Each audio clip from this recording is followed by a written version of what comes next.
அப்புறம் இந்த photographer, videographer எல்லாருக்கும் வணக்கம். ஏன்னா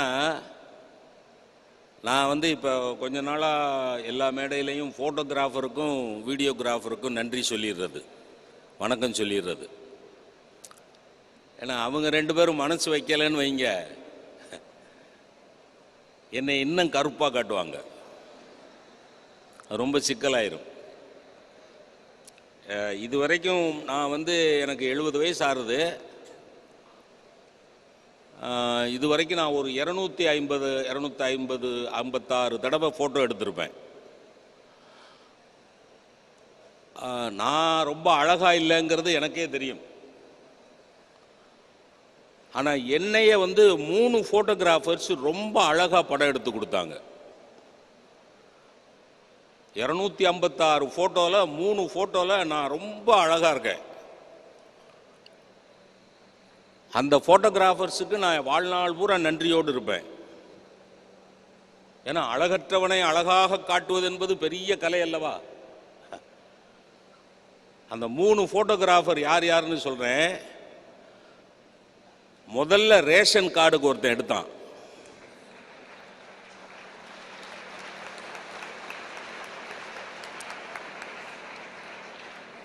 அதுக்கப்புறம் ஓட்டர் ஐடிக்கு ஒருத்தன் எடுத்தான். அதுக்கப்புறம் ஆதார் அட்டைக்கு ஒருத்தன் எடுத்தான். அது நல்ல வேளை அந்த 3 ஃபோட்டோகிராஃபரும் கல்யாணத்துக்கு பிறகு எடுத்தாங்க. கல்யாணத்துக்கு முன்னாடி எடுத்திருந்தா சத்தியமாக எனக்கு ஒருத்தனும் பொண்ணு கொடுத்துருக்க மாட்டான். ஏற்கனவே அசிங்கமாக இருக்கிறவன இன்னும் அசிங்கமாக காட்டுற வித்தைய ஃபோட்டோகிராஃபர் செய்கிறார். அந்த இடம் அப்படி. அதனால் அவங்களுக்கெல்லாம் ரொம்ப நன்றி. எப்படியா முயற்சி பண்ணி அழகாக காமிச்சிருங்க. இந்த மேடைக்கு நான் இது 2வது தடவையாக வரேன். போன ஆண்டு வந்தபோதே எனக்கு ரொம்ப மகிழ்ச்சியாக, நிறைவாக, பெருமையாக இருந்தது. ஏன்னா அந்த ஒரு வைப்ரேஷன் அப்படின்னு சொல்லுவாங்க ஆங்கிலத்தில், ஒரு அதிர்வு இருக்கும். எல்லா மேடையிலையும் அது கிடைக்காது, சில மேடையில் தான் கிடைக்கும். அது சுவாமி பரமஹம்சருடைய அருள், சாரதா அம்மையாருடைய அருள், சுவாமி விவேகானந்தருடைய அருள், அவர்களையே சதா சர்வகாலமும் நினைத்து கொண்டிருக்கக்கூடிய சாதுக்களுடைய அருள்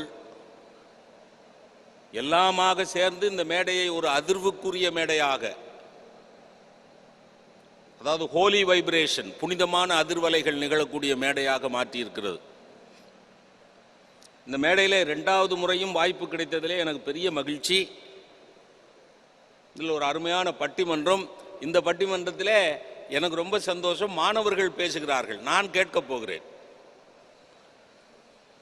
அப்படி தான் அரேஞ்ச் பண்ணணும், அப்படி தான் ஏற்பாடு பண்ணணும். நாங்களே 70, 60 வயசு ஆட்களாக கடந்து பேசிக்கிட்டு, இப்போ உங்களுக்கு கீழே இருக்கிற பிள்ளைங்களுக்கு இன்ஸ்பிரேஷன் நான் பேசுறதுல கிடைக்காது. இந்த தம்பி பேசுகிறார், அந்த தங்கச்சி பேசுது அப்படின்னா கீழே இருக்கிற மாணவர்களுக்கு மத்தியில் ஒரு சிந்தனை தோன்றும். ஆகா, நம்மில் ஒருவர் இவ்வளவு அழகாக பேசுகிறாரே, அப்போ நாமளும் அது மாதிரி பேசணும் அப்படிங்கிற ஒரு உத்வேகம், ஒரு உற்சாகம், ஒரு உந்துதல் ஏற்படும். நாங்களே பேசிக்கிட்டு இருந்தோன்னு வைங்க, இது வேற வேலை இல்லை, அவன் பேசிட்டு தான் இருப்பான்னு விட்டுருவீங்க. அதனால் இந்த அமைப்பு ரொம்ப மகிழ்ச்சியாக இருக்கிறது. இளைஞர்களே எழுந்திருந்து வாருங்கள், இளைஞர்களே விழித்தெழுங்கள் அப்படிங்கிறதான் முகாமுடைய மோட்டோவாகவே வச்சிருக்காங்க. இந்த மனித குலம் மகிழ்ச்சியாக இருக்க வேணும். அதுக்கு என்ன அடிப்படையான விஷயம்?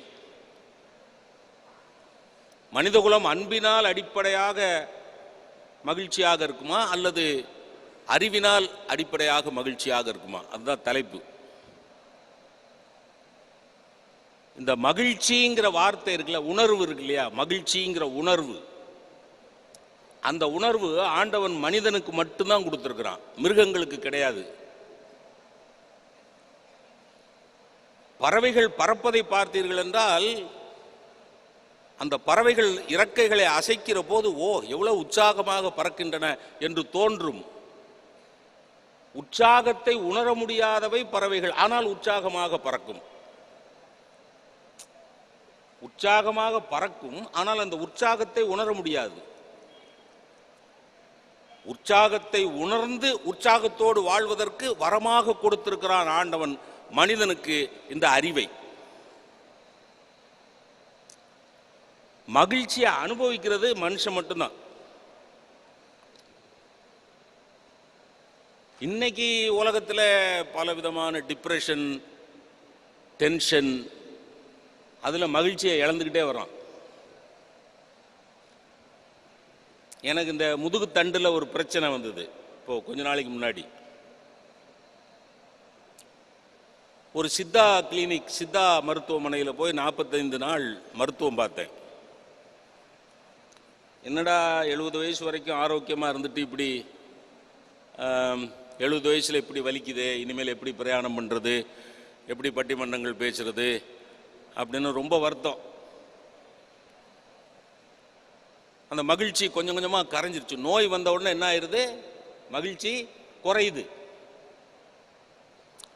நோய் வந்த உடனே மகிழ்ச்சி குறையுது. உடம்புல ரத்த ஓட்டம் நல்லா இருந்த போது மகிழ்ச்சியாக இருந்தது. ரத்த ஓட்டம் குறைய குறைய, அவன் கண்ணதாசன் சொன்னான் பாருங்க, முத்தம் என்றும் மோகம் என்றும் புத்தி கெட்டு போனது ஒரு காலம், இன்று ரத்தங்கெட்டு போன பின்பு ஞானம் அப்படின்னு எழுதினான். Late realization, no no no use. ரொம்ப நாள் கழித்து உணர்வதில் ஒரு அர்த்தமும் கிடையாது. அந்தந்த வயதில் அந்தந்த பிரச்சனையை உணரணும். 70 வயது முதுகுத்தண்டில் பிரச்சனை, போய் ஆஸ்பத்திரியில் 45 நாள் இருக்கணும்ட்டார் மருத்துவர். சரிநாடா இதுன்னு போய் படுத்தா நீங்கள் நம்ப மாட்டீங்க. என் வலது பக்கத்து ரூமில், என் இடது பக்கத்து ரூமில், என் எதிர்த்த ரூமில், அந்த ஆஸ்பத்திரியில் 30 வயசு, 35 வயது, 40 வயது இளைஞர்கள், இளம் பெண்கள் 70 வயதில் எனக்கு வந்த பிரச்சனைகளோடு படுத்து கிடக்கிறார்கள். அப்போ இந்த சமூகம் நோய்களின் சமூகமாக மாறிக்கொண்டிருக்கிறது. அதற்கு பல காரணங்கள் உண்டு. மனிதன் மனதளவில் கெட்டு போயிட்டான்.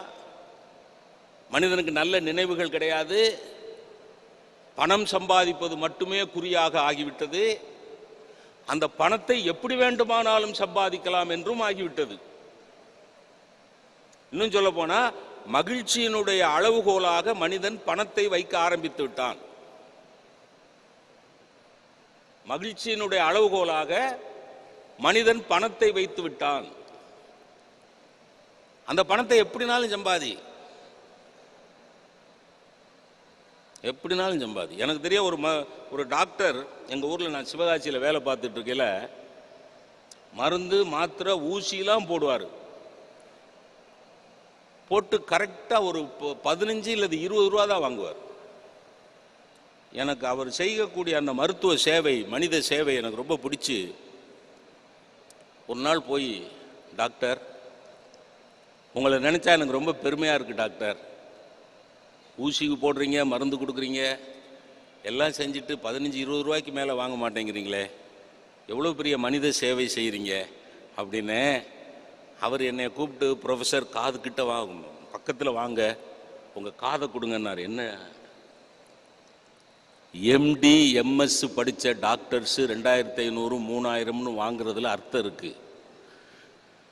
நான் வெறும் பிகாம் தான் படிச்சிருக்கேன். பிகாம் படிச்சுட்டு 10 வருஷமாக டாக்டராக இருக்கார். அவருக்கு 20 ரூபா ஃபீஸு. பொய் புரட்டு வார்த்தைகளை சொல்வதற்காக வருத்தப்படுகிறேன். களவாணித்தனம், இதுதான் வாழ்க்கை என்று ஆகிவிட்டது. உண்மையான மகிழ்ச்சி எது, அதை தான் இன்னைக்கு பட்டிமன்றத்தில் தீர்மானிக்கும். அதுக்கு என்ன காரணங்கிறத அப்புறம் பார்த்துக்கலாம். உண்மையான மகிழ்ச்சி எது? மகிழ்ச்சியை மிருகங்கள் உணராது, விலங்குகள் உணராது, பறவைகள் உணராது. நீங்க எவ்வளவு சுவையாக கொண்டு போய் உணவு செய்து வைத்தாலும் நாய் சுவைத்து சாப்பிடாது. பார்த்துறீங்களா? நம்ம வீட்டில் ஒரு குழம்பு நல்லா நல்ல சாப்பாடு வைக்கிறாங்களோ வைங்களேன். இப்போ என் மனைவிலாம் நல்லா சமைப்பாங்க, நல்லா சுவையாக சமைப்பாங்க. சத்தியமாக சொல்கிறேன், நீங்கள் அவங்க வந்திருக்கிறாங்கங்கிறதுக்காக சொல்கிறானோன்னு நினைக்கக்கூடாது. சத்தியமாக சொல்கிறேன், நீங்கள் வேணால் எங்கள் வீட்டுக்கு வாங்க.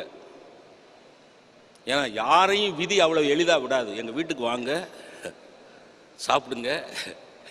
நான் ஒன்றும் தப்பு சொல்லலை, வந்து பாருங்க, நல்லா சாப்பிடுவாங்க, நல்லா சமைச்சு கொடுப்பாங்க. நல்ல சமையலே மனிதன் ரசித்து சாப்பிட்றான். பார்த்துறீங்களா? ஒரு பிச்சைக்காரன் அம்மா தாயே அப்படின்னா, இதே மாதிரி தான் ஒரு கல்லூரியில் இந்த இதை சொன்னேன், இந்த எபிசோட. அம்மா தாயே அப்படின்னு முன்னாடி வரிசையிலேருந்து ஒரு பையன் எந்திரிச்சு, சார் அப்படியே இருக்கு சார் அப்படின்னா. அப்படின்னா என்ன அர்த்தம் புரியுதா? பிச்சைக்காரன் மாதிரியே இருக்காமா, அப்படியே இருக்கு சார். ஒருவேளை அரசாங்கம் திடீர்னு, ஏன்னா அரசாங்கம் திடீர்னு முடிவு எடுக்குதுல்ல, இப்போ கூட திடீர்னு முடிவு எடுத்து ரிட்டையர்டு ப்ரொஃபஸர்ஸ் யாருக்கும் பென்ஷன் இல்லைன்னு சொல்லிட்டாங்கன்னு வைங்க, அப்போ உங்களுக்கு கையில் ஒரு தொழில் இருக்கு சார்னா. என்ன தொழில்? அம்மா தாயே மகராசி அப்படின்னு பிரமாதமாக இருக்கு சார், பெர்ஃபெக்ட். அந்த அம்மா தாயேன்னா அந்த வீட்டு அம்மா வந்து கொஞ்சம் சாதம் போட்டுச்சு, ஏதாவது குழம்பு பொரியல் கூட்டு ஏதாவது கொண்டாந்து கொடுத்து அங்கே பிசைஞ்சு சாப்பிட்டான். ஒரு வாய் வச்சுட்டு துப்பிட்டான். துப்பிட்டு அந்த அக்காவை பார்த்து அவன் கேட்குறான், பிச்சைக்காரன், ஐயோ இங்கே வாமா, யார் சமைச்சது யாரு அப்படின்னு. நான் தான் சமைச்சேன். நீலாம் சமைக்கலைன்னு யார் அழுதா? யாரு சொல்றது? யாரு? பிச்சைக்காரன். யார் வீட்டு வாசல்ல? அவ வீட்டு வாசல்லையே.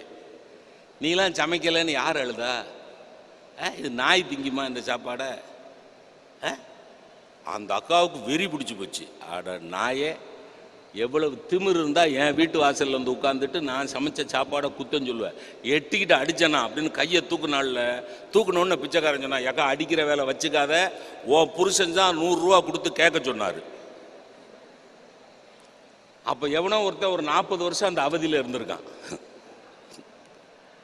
100 ரூபா கொடுத்து பிச்சைக்காரனை விட்டு கேட்டிருக்கான்னா,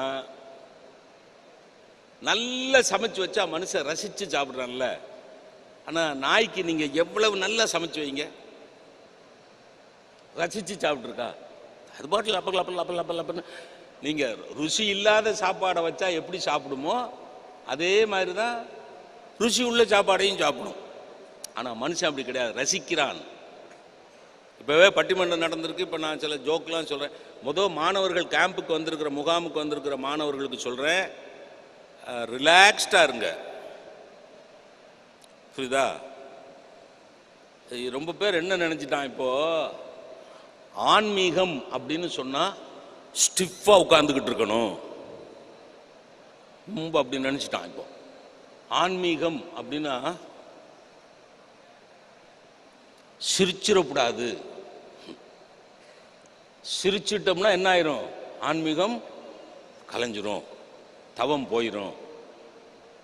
நான் உங்களுக்கு ஒன்று சொல்றேங்க, மனசார சிரிக்கிறதுங்கிறதே பெரிய தவம், எழுதி வச்சுக்கோங்க. யாருக்கெல்லாம் மனசார சிரிக்கிறதுக்கு வாய்ப்பு கிடைக்கிறதோ அவர்களெல்லாம் தவசிரேஷ்டர்கள். பெரிய வரம் வாங்கிட்டு வந்தாதான் மனசார சிரிக்க முடியும். எல்லாராலையும் மனசார சிரிக்க முடியாது. சிரிக்கிறதுங்கிறது யாருக்கு கிடைச்சிருக்கு? மனுஷனுக்கு தான் கிடைச்சிருக்கு. எங்கேயா மாடு சிரிச்சு பார்த்துருக்கீங்களா? நாய் சிரிச்சு பார்த்துருக்கீங்களா? எப்ப சிரிப்பான் மனுஷன்? மகிழ்ச்சியா இருக்கையில தான் சிரிப்பான். அப்ப மகிழ்ச்சியை அனுபவிப்பதற்கும் மகிழ்ச்சியை வெளிப்படுத்துவதற்கும் ஆண்டவன் மனிதனுக்கு மட்டும்தான் வாய்ப்பு கொடுத்திருக்கிறான். இதுதான் முதல் பாயிண்ட். அந்த வாய்ப்பை சரிவர பயன்படுத்தி கொள்ள வேண்டும் என்றால் நாம் அறிவை வளர்த்து கொள்ள வேண்டுமா அல்லது அன்பை வளர்த்து கொள்ள வேண்டுமா? ஒரு மனிதன் மகிழ்ச்சியாக இருந்தால் போதாது, மனித குலமே மகிழ்ச்சியாக இருக்க வேண்டும். The entire human race, இன்னும் சொல்ல போனா ஹியூமனிட்டி, மனித குலமே மகிழ்ச்சியாக இருக்க வேண்டும். அதுக்கு ரெண்டு, மனித மகிழ்ச்சிக்கும் மனித குல மகிழ்ச்சிக்கு என்ன வித்தியாசம்? இப்போ மனித மகிழ்ச்சி, இப்போ ஒரு நல்ல புத்தகத்தை நான் வாசிக்கிறேன்னு வைங்க, எனக்கு மகிழ்ச்சியாக இருக்கும், நல்ல புத்தகமாக இருக்கணும். ஒரு நல்ல பாட்டை கேட்குறேன்னு வைங்க, மகிழ்ச்சியாக இருக்கும். நல்ல சாப்பாடு சாப்பிட்றேன்னு வைங்க, மகிழ்ச்சியாக இருக்கும். அப்ப ரெண்டே ரெண்டு விஷயம் எடுத்துக்குவோம். படிப்பது மகிழ்ச்சி, 10 குழந்தைகளுக்கு படிப்பிப்பது மனிதகுல மகிழ்ச்சி. Simple definition. படிப்பது எனக்குள்ள மகிழ்ச்சி, தனி மனித மகிழ்ச்சி. ஆனால் படிப்பிப்பது ராமகிருஷ்ண மடம் செய்து இல்லையா, சேவை செய்து இல்லையா, அது படிப்பிக்கின்ற சேவை. To educate. இப்ப படிப்பது தனி மனித மகிழ்ச்சி, படிப்பிப்பது மனிதகுல மகிழ்ச்சி. உண்பது மனித மகிழ்ச்சி, உண்பிப்பது மனிதகுல மகிழ்ச்சி. பாரதியாருடைய வார்த்தையில சொல்லணும்னா, வயிற்றுக்கு சோறிட வேண்டும். வயிற்றுக்கு சோறிட வேண்டும். யார் வயிற்றுக்கு? ஏன் வயிற்றுக்கு இல்ல, இங்கு வாழும் மனிதருக்கெல்லாம். இதான் மனிதகுல. வாழுகின்ற மனிதருக்கெல்லாம் சோறு கிடைத்தால் அது மனிதகுல மகிழ்ச்சி.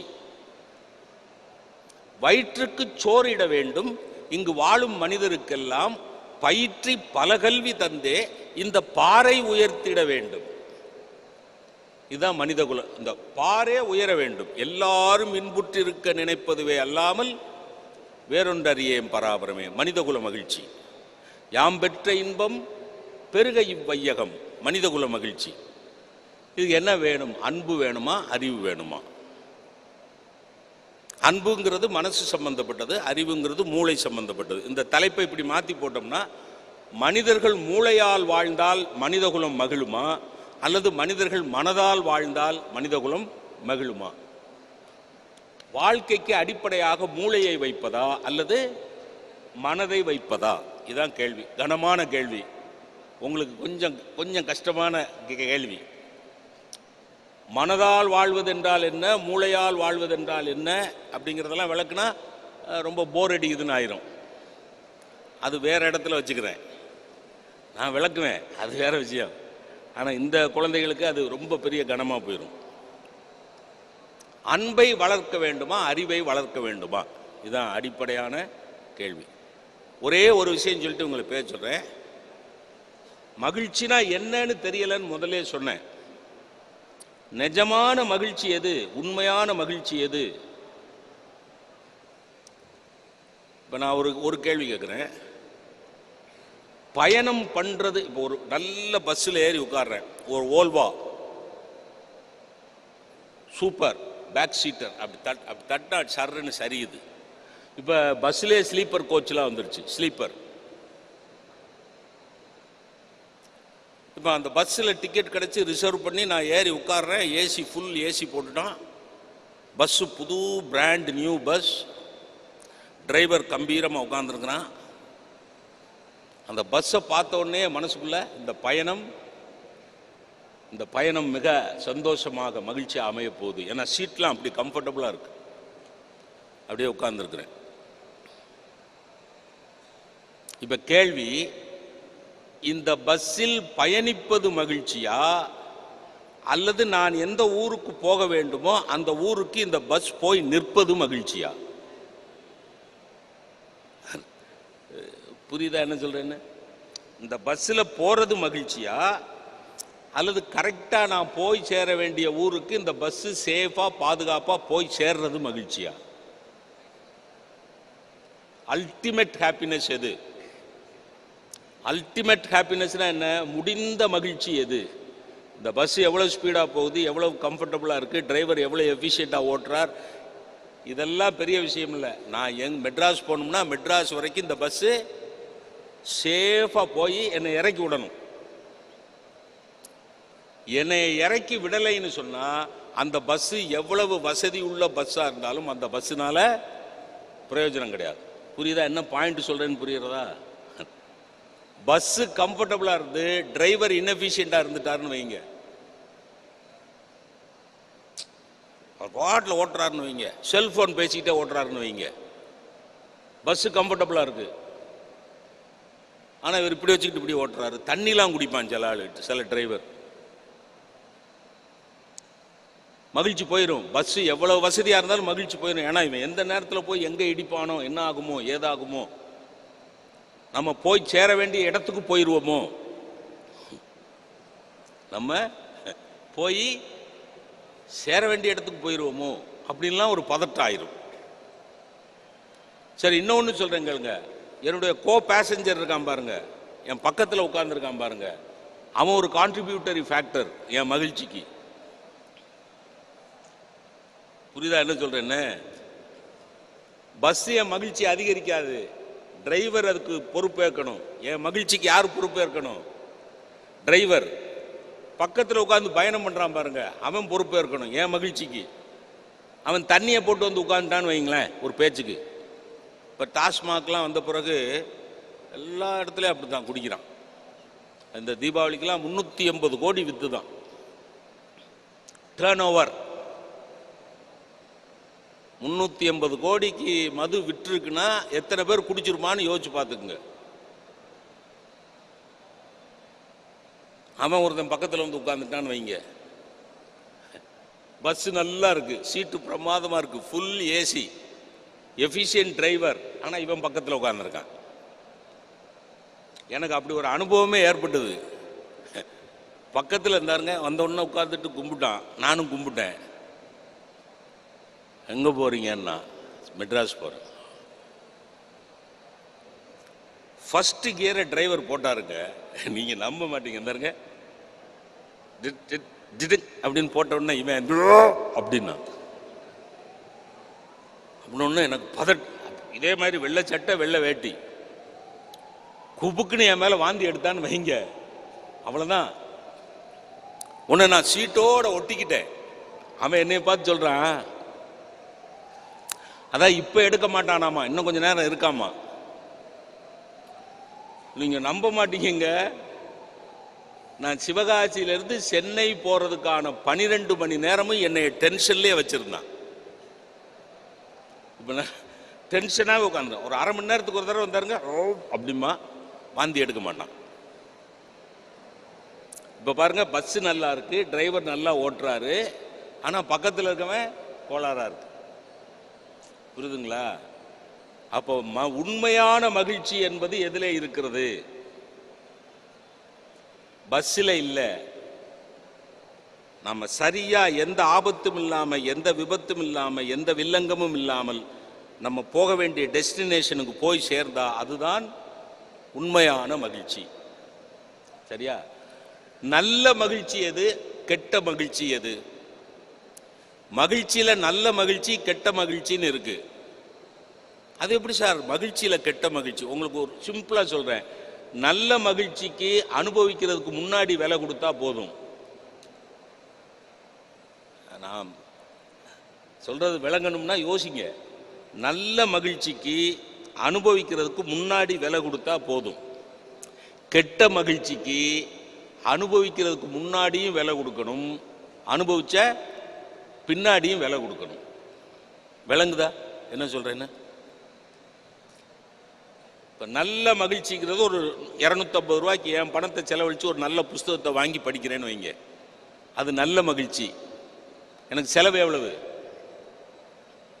செலவு? 250 ரூபா தான். அந்த புத்தகத்தை படித்த பிறகு மகிழ்ச்சியாக இருக்கும், மனசு சந்தோஷமாக இருக்கும். படித்த பிறகு என் வாழ்நாள் பூரா அந்த புத்தகத்தில் இருக்கிற கருத்துக்கள் என்னை வழி நடத்தி கொண்டே இருக்கும். அதுக்கு பிறகு ஏதாவது நான் பைசா செலவழிக்க வேண்டியிருக்குமா? இருக்காது. ஆனால் கெட்ட மகிழ்ச்சி, சிகரெட் குடிக்கிறான்னு வைங்க, இல்லை நான் சொன்ன மாதிரி தண்ணி இந்த மது குடிக்கிறான்னு வைங்க, அதுலேயும் மகிழ்றான். சில மாணவர்களே பார்த்துருக்கேன், சிகரெட்டு, அது பல கல்லூரிகள் வாசலில் பெட்டி கடை இருக்கும், அந்த பெட்டி கடையில் சிகரெட் விற்பான். இந்த பையங்க அந்த இன்டர்வல் டைம்னு ஒன்று வந்தால் அங்கே போயிடுவான். அங்கே போய் அவன் சிகரெட் அவன் குடிக்கிற இந்த இப்படி வச்சுக்கிட்டு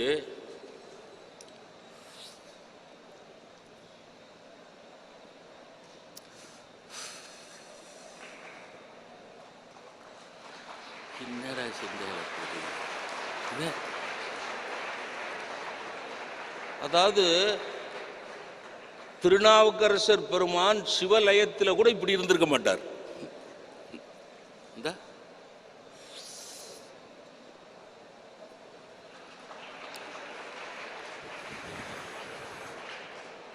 இது கெட்ட மகிழ்ச்சி.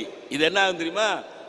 3.25 ரூபாய்க்கு சிகரெட் வாங்குவ, 3 வருஷம் குடிச்சனா கணக்கு போட்டுக்கோ, ஒரு கணக்கு போட்டுக்கோ. 3 வருஷத்துக்கு ஒரு 2500 ரூபா 3000 ரூபான்னு ஒரு கணக்கு, சும்மா ரப்பா. முன்னாடி கொடுக்குற விலை 3000 ரூபா. 3 வருஷம் கழிச்சு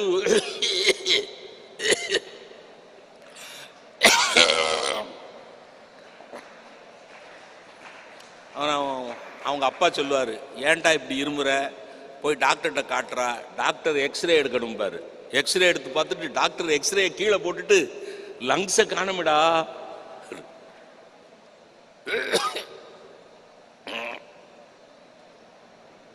அப்புறம் டாக்டர் சொல்லுவார், 2 மாதம் மருத்துவம் பார்க்கணும், ஒரு 2 லட்சம் ரூபா செலவாகும். எவ்வளோ ரூபாய்க்கு எவ்வளோ ரூபா? சும்மா ரப்பா ஒரு கணக்கு. 2500 ரூபாய்க்கு எவ்வளோ ரூபா செலவழிக்கணும்? 2 லட்சம் ரூபா செலவழிக்கணும். இது கெட்ட மகிழ்ச்சி. முன்னாடியும் விலை கொடுக்கணும், பின்னாடியும் விலை கொடுக்கணும். ஆனால் நல்ல மகிழ்ச்சிக்கு முன்னாடி மட்டும் விலை கொடுத்தா போதும், பின்னாடி எந்த விலையும் கொடுக்க முடியாது, கொடுக்க வேண்டிய அவசியம் இருக்காது. அதனால் அந்த நல்ல மகிழ்ச்சியை எது தீர்மானிக்கிறது அப்படின்னா அன்புதான் தீர்மானிக்கிறது அப்படின்னு என் வலது பக்கத்தில் 4 பேர். யார் யார்? GKD matric higher secondary school Coimbatore, Sashti Saran. அப்புறம் எஸ்ஆர்கேவி குருகுலம் உளுந்தூர்பேட்டை திவ்யப்பிரியா.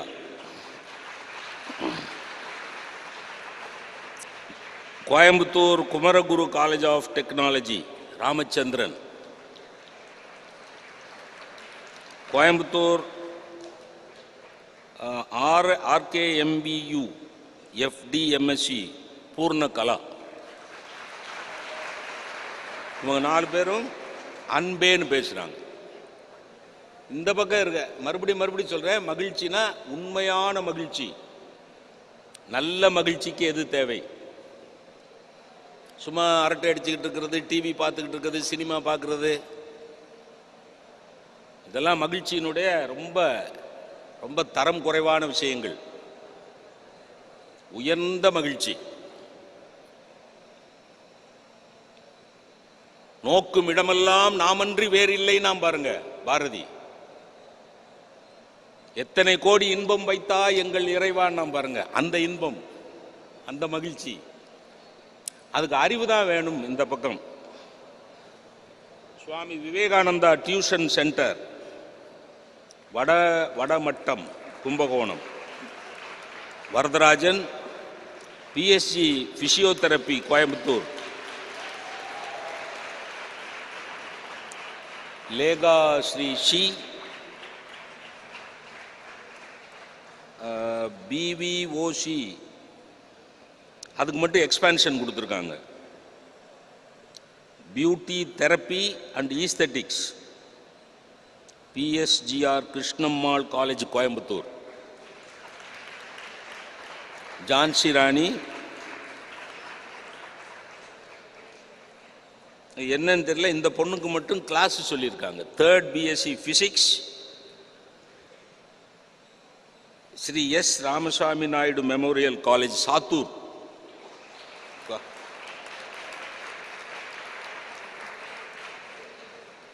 எங்கேயோ சைபீரியாவிலிருந்து வேடந்தாங்கலுக்கு வருகிற பறவையை போல சாத்தூரிலிருந்து கோயம்புத்தூருக்கு ஒரு பறவை வந்திருக்கிறது. மற்றவங்களாம் இங்கே பக்கத்தில் இருக்கிறீங்க, கும்பகோணத்திலேருந்து சாத்தூர்லேருந்து வந்திருக்கிறாங்க. ரொம்ப மகிழ்ச்சி.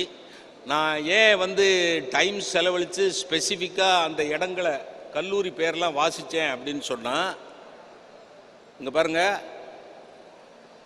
நீங்கள் நல்லா பேசுனீங்கன்னா the credit goes not only to you but also to your institution.